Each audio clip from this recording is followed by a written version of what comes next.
Olá, tudo bem com você? Vamos hoje começar o nosso estudo sobre período composto. Vamos entender que o período composto sempre vai trazer mais de uma oração. Até a aula passada, nós estudamos as relações entre os termos que compõem o período simples. As palavras se relacionam e nós vimos qual é a função que cada uma dessas palavras exerce dentro da oração. Tanto é que nós chamamos de termos da oração. O que nós vamos ver a partir de agora é a relação entre as orações, o que é muito comum, porque nos textos as orações vão aparecer ligadas, combinadas, concatenadas. Muito bem. Mas há dois tipos de relação. Eu posso ter a relação por coordenação e eu posso ter a relação por subordinação. Qual é a diferença entre essas relações entre as orações? A diferença é que na oração, que está ligada por coordenação, há uma independência entre as orações. E nas orações em que há a relação de subordinação, há uma relação de dependência entre as orações. Então, guarde aí essa definição, observe na tela. Oração subordinada será aquela sempre dependente, ela sempre vai exercer uma função sintática. Em relação a quê? Em relação a um termo, um verbo ou um nome presente na chamada oração principal. Nós vamos sempre ter uma oração principal quando se fala em período composto por subordinação. No caso das orações coordenadas, nós vamos ter orações independentes, que podem ser separadas sem nenhum problema. Então, basta que você coloque um ponto separando as orações e você irá perceber que não há uma relação de dependência, porque não há uma função sintática sendo exercida entre uma e outra oração. Muito bem, exatamente por serem as coordenadas mais simples, vamos começar pelo estudo desse grupo. Tudo bem? Há dois tipos de coordenadas. Vamos lá? Coordenadas são orações independentes. Essas coordenadas podem ser sindéticas ou assindéticas. O prefixo a significa ausência de. E sindeto é uma palavra grega, que vem do grego, de origem grega, que significa conjunção.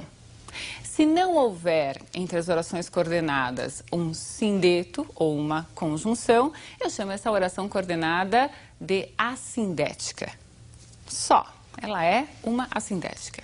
Se houver entre as orações coordenadas um sindeto ou uma conjunção, entendam como sinônimos, nós chamaremos as orações de coordenadas sindéticas.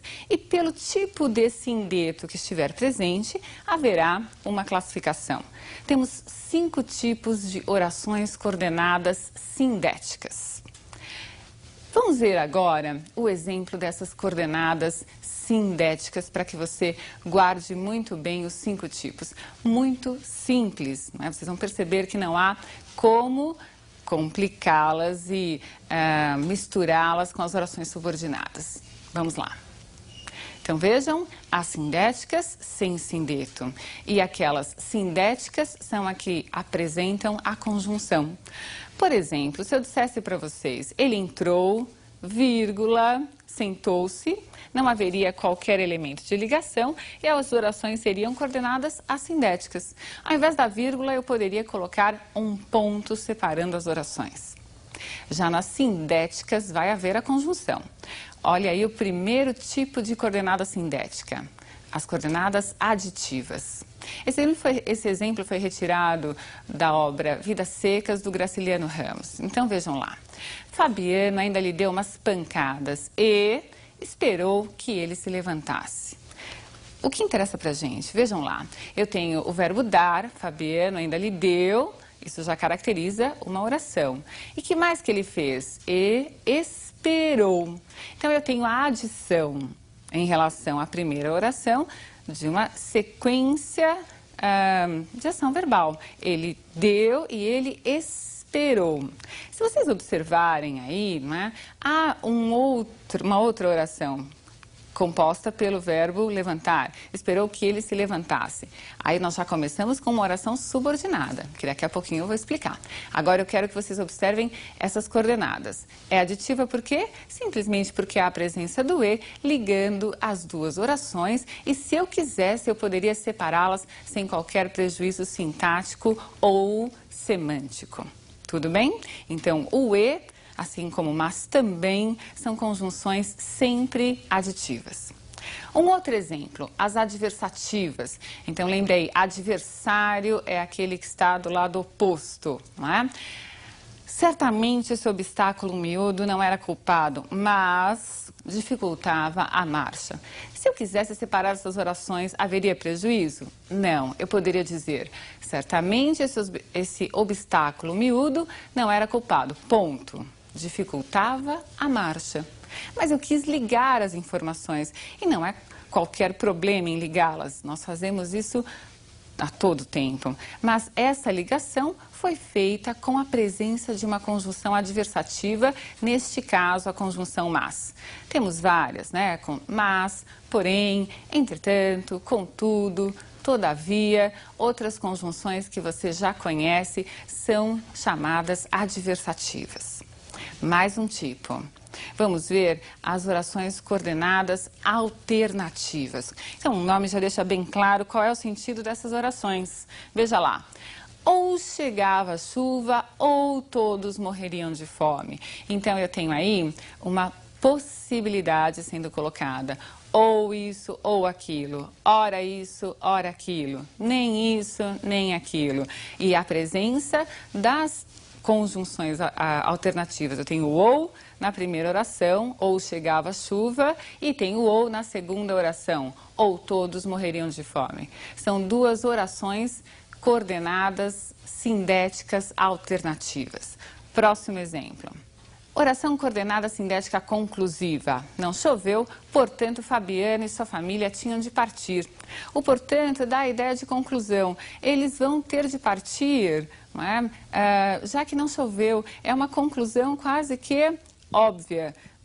Não vou chamar sempre as conclusivas de óbvia, mas vejam aí que é possível entender esta relação conclusiva. Mas e se eu tirasse esse portanto, eu perderia essa relação conclusiva? Não, eu digo, não choveu. Fabiana e sua família tinham de partir. Continuo com o mesmo sentido de conclusão, mesmo tirando o portanto. E o último tipo, as orações coordenadas sindéticas explicativas. Vejam aí a conjunção pois presente.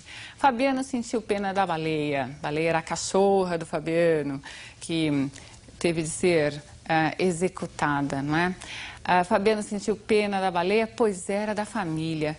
Por que era da família? Essa é a ideia que nós vemos aí presente. Muito bem, essas são as coordenadas sindéticas, mas temos também um grupo muito importante, vamos começar o estudo dele hoje, que é o grupo das orações subordinadas. Toda subordinada tem uma função sintática. Vamos ver quais são essas funções sintáticas. Então, observem, as funções sintáticas são aquelas que nós já estudamos em período simples. A função sintática de sujeito, objeto direto, objeto indireto, complemento nominal, o próprio aposto, você se lembra dele? Vimos já o aposto e o predicativo do sujeito. Essas funções não virão exercidas por um termo, mas por uma oração. Vamos ver os exemplos. Observem comigo aquela relação de dependência que eu apontei no início da aula. Sempre será necessário verificar que elas não poderiam estar separadas uma da outra. Aquela que precisa da oração subordinada, eu chamo oração principal. E aquela que representará o termo sintático, eu chamo de oração subordinada. Vamos ver. Oração subordinada, substantiva, subjetiva. Exerce função de sujeito em relação à oração principal. Então, vejam, é preciso que eu repita a explicação. Um expediente bastante utilizado para eu ter certeza de que se trata de uma oração subordinada substantiva é trocar a oração inteirinha pela palavra isso. Eu poderia dizer, isso é preciso, e teria a certeza de que isso é o meu sujeito. Ao invés da palavra isso, eu tenho a oração inteira representando o sujeito. Então, é uma oração subordinada, substantiva, subjetiva. Outro exemplo. Vamos ver lá a oração subordinada substantiva objetiva direta, que exerce função de objeto direto em relação à oração principal. Eu pensei, quem pensa, pensa alguma coisa. É um verbo transitivo direto. Mas o que eu pensei? Eu pensei isso, que conseguiria bons resultados. Então veja o nome, oração subordinada substantiva objetiva direta, completando a oração principal. Mais um tipo, mais um exemplo. A oração subordinada substantiva objetiva indireta.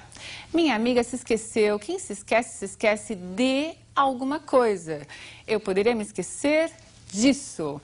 Mas vamos lá, minha amiga se esqueceu de que tínhamos uma festa. Tenho aí um objeto indireto representado por uma oração. Tudo bem? Mais um exemplo, mais um tipo, a completiva nominal.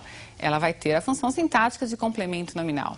O esquecimento de que comemoraríamos sua promoção, entristeceu-me. Então temos aí um termo, que é o complemento nominal, que está sendo representado por uma oração inteira. Então, por isso eu chamo a oração de substantiva completiva nominal. Está completando a palavra esquecimento. Esquecimento de quê? Esquecimento de que comemoraríamos sua promoção. E observem que a oração principal, ela foi cortada. No meio dela apareceu a completiva nominal. Mais uma, vamos lá. A oração subordinada substantiva predicativa exerce função de predicativo do sujeito. Então vejam, na oração principal sempre vai haver um verbo de ligação. Não fui eu que cometi o engano. Sujeito mais verbo de ligação, o que vem depois só pode ser um predicativo do sujeito. E para encerrar, a oração apositiva, que exerce função de aposto. Seus fãs pediram um favor. Eu poderia parar por aí, mas qual é esse favor? Vem a oração subordinada substantiva apositiva, que ele autografasse o livro. Muito bem, vocês perceberam esta relação de dependência e independência, viram as funções das subordinadas. Na próxima aula nós continuaremos com outro grupo dessas subordinadas, o grupo das adjetivas. Espero que você tenha entendido e aguardo você na próxima aula. Um grande abraço.